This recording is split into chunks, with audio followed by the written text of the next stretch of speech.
Buenos días, yo soy Miguel Coronado y junto a mi compañero Julio Chinchilla voy a hacer una breve defensa acerca del diagrama de flujo de datos. Son tantos los problemas que se nos pueden presentar en nuestras vidas que a veces sentimos que no seremos capaces de resolverlos, como por ejemplo dentro de una organización o una empresa. Estos problemas serían ya los resultados que se intentan conseguir, es decir, las metas que se trazan a futuro.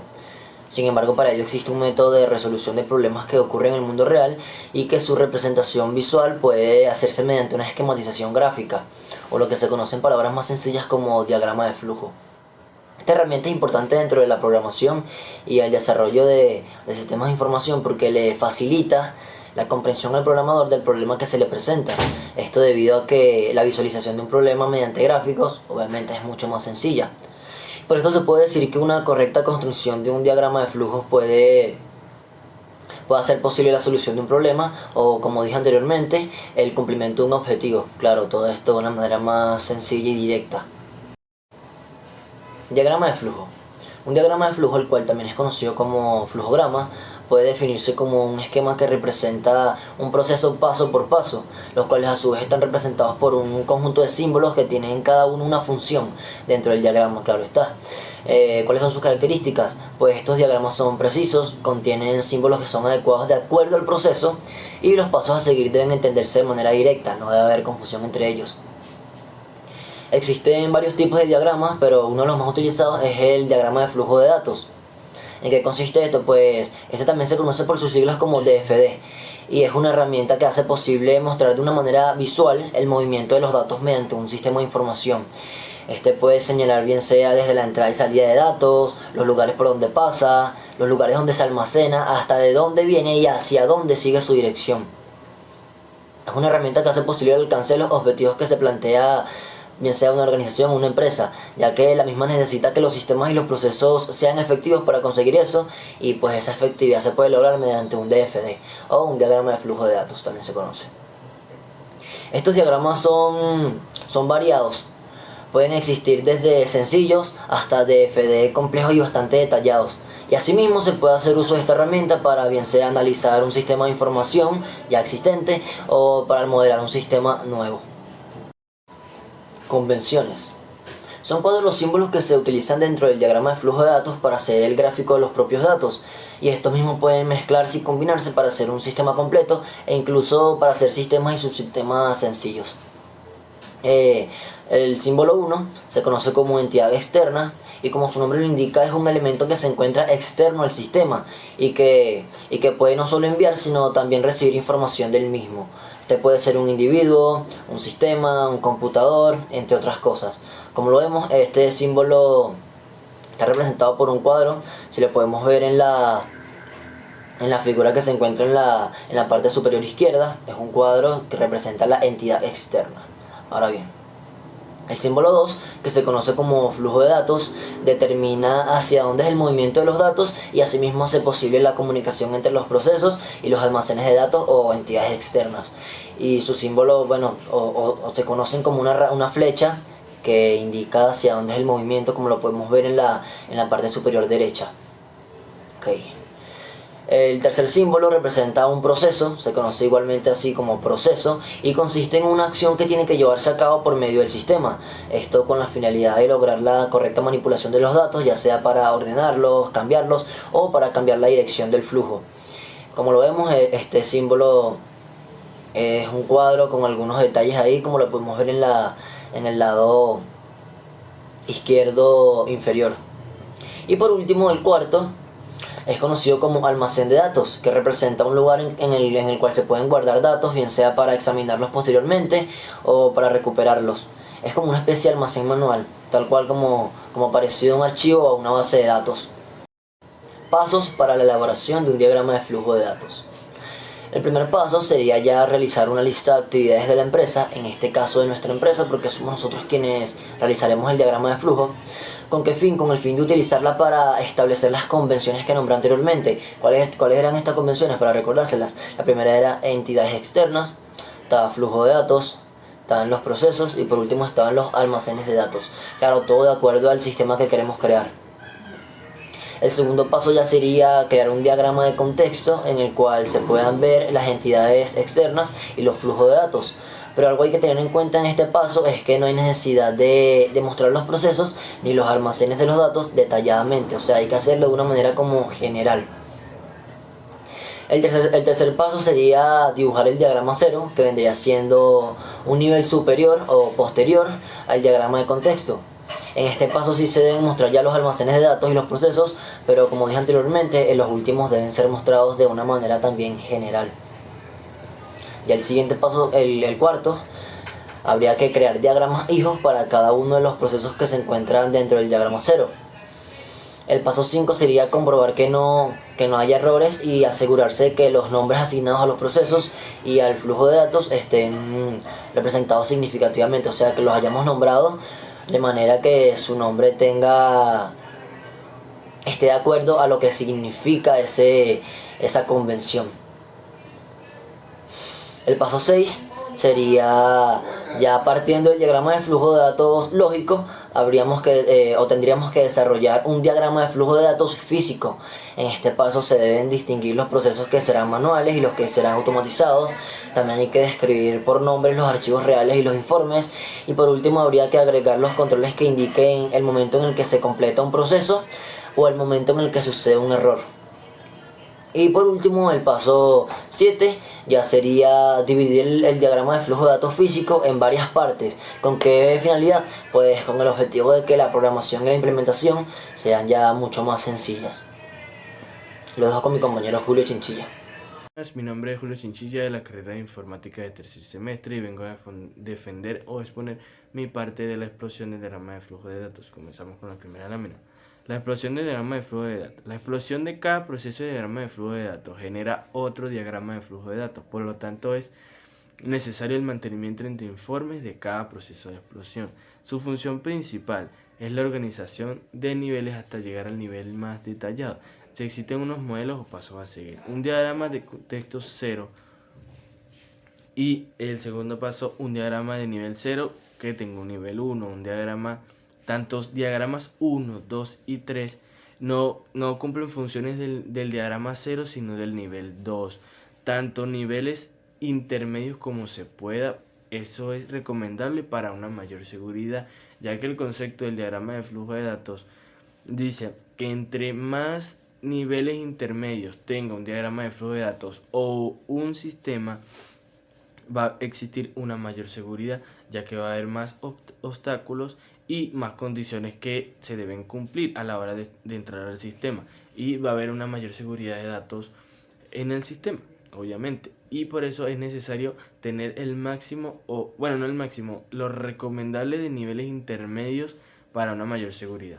Y el otro punto va de la mano con este, ya que este punto dice varios diagramas de flujo de datos en el último nivel de detalle. Eso quiere decir para que haya una mayor organización en el diagrama de flujo de datos. Es decir, porque digo que va con el anterior, porque el diagrama de flujo de datos intermedios, ¿verdad? O los niveles intermedios, te dan una mayor seguridad, y va más de detalle porque te da una mayor organización. Y van de la mano, ya que organización y seguridad es algo fundamental a la hora de realizar un diagrama de flujo de datos o a la hora de implementar algo en un sistema. Y por eso van tan de la mano, y por eso son tan importantes la organización y la seguridad en este diagrama de flujo de datos. Y vamos con la siguiente lámina, reglas. La primera regla dice: el primer nivel solo presenta un esquema general del sistema. Es decir, que presenta un nivel muy pero muy básico del sistema. Es decir, bueno, este nivel completa tal cosa, pero muy resumido, no lo especifica a detalle, solamente es como un mapa. Usted se guía con ese mapa, mira qué hay, qué niveles hay, qué diagrama de flujo de datos padre hay, qué diagrama de flujo de hijos hay, y eso es lo que representa ese nivel. El punto 2 dice: el conjunto del flujo de datos de nivel más bajo muestra una versión más detallada del sistema. Este es un poco diferente al que ya se mencionó, ya que sí muestra más detalladamente los niveles del sistema. Es decir, este sí muestra a profundidad qué función hace cada nivel y así sucesivamente. Y bueno, por eso es que es casi diferente al otro. El tercer punto, la diferencia que se puede ver entre niveles es el detalle que ellos presentan. Como digo, en el anterior punto, cada nivel tiene un detalle, pero lo que lo diferencia es que cada uno tiene un detalle en específico, es decir, no una función más importante que la otra, pero sí un detalle que en otro nivel no lo tiene, pero este sí puede ser como tan básico como tan importante. El otro punto, es conveniente identificar cada uno de los diagramas que explotan un proceso con el número de burbujas que se les corresponde en el diagrama padre. Es decir, que cada diagrama padre debe ser numerado y cada proceso que haga también debe ser numerado. Como vuelvo y repito, en el concepto anterior decía que la función principal del diagrama de flujo de datos es la organización hasta llegar al nivel más detallado, y por eso se debe numerar las burbujas que salen de cada nivel o de cada proceso padre. El siguiente punto, ningún diagrama de flujo de datos debe recargarse. ¿Por qué? Porque es difícil encontrar un dato en un diagrama de flujos cargado. Por eso que es necesario o es recomendable crear muchas explosiones de diagrama de flujo de datos para una mayor organización. Es decir, que en un diagrama de flujo de datos no se guarde tanta información para que cuando el usuario o la persona que utilice el sistema no consiga en realidad, o se, por decir algo en palabras coloniales, se estrese en buscar un dato, ya que está todo en un solo sitio y es más complicado buscarlo. Y por eso es recomendable crear varios diagramas de flujo de datos o no diagramas de flujo de datos, cada explosión en cada diagrama para una mayor organización. El otro punto, cada proceso hijo de diagrama de flujo de datos debe considerarse o llamarse flujo de entrada y salida de un diagrama de flujo de datos padre. Es decir, cada diagrama de flujo padre, ¿verdad?, de datos, cumple una función, y un diagrama de flujo hijo cumple una subfunción. Y por eso, ¿por qué? Porque el término dice esto, ya que el diagrama hijo puede cumplir una función de entrada o salida que igualmente puede cumplir el padre, pero para hacer el sistema más ordenado, más detallado, siempre se crea un sistema hijo, ¿verdad? Para que, vuelvo y repito, haga una función principal, una subfunción. Y bueno, así sucesivamente. Y por eso es necesario los diagramas de flujo de datos hijos para una mayor organización y para crear subfunciones. El último es, los datos deben quedar balanceados. Ese es el último punto de la regla de la explosión del flujo de datos. Ahora vamos con el siguiente punto. Diagrama de contenido. Es donde se ubican los distintos contenidos de forma jerárquica para que con un golpe de vista se pueda determinar las ramas principales. Es decir, es donde se guarda información o se contiene información de forma jerárquica, es decir, información de una más importante de la más importante a la menos importante. Se caracteriza por lo siguiente: es un diagrama estructurado, es un diagrama representativo, determina procesos, determina actividades y es reconocido en el área de la informática y en las áreas laborales de la informática.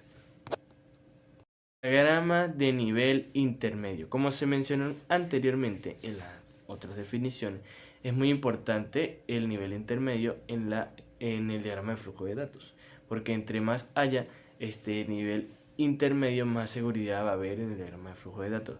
En este caso yo no tengo tanta información como para definir, caracterizar y el nivel intermedio, así que tengo una sola línea, como se aprecia en la lámina, que lo que quiere decir o va de esta siguiente manera: dice, explota o descompone cada uno de los subsistemas. Como sabemos, cada sistema tiene un subsistema o debería tener un subsistema. Entonces lo que se encarga el nivel intermedio es de componer y ver qué tiene el subsistema del sistema.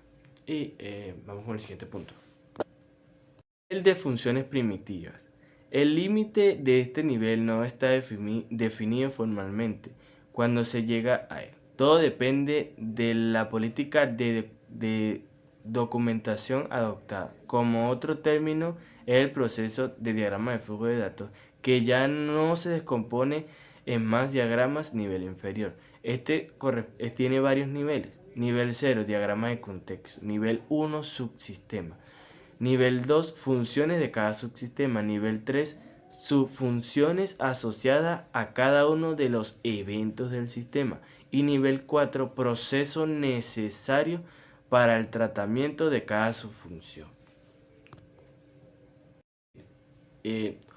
La explosión de este consiste en desagregar un proceso padre en un nuevo diagrama de flujo de datos de mayor detalle. Dicho diagrama de flujo de datos debe salir o llegar a un proceso al mismo tiempo que cada proceso debe tener una entrada y una salida.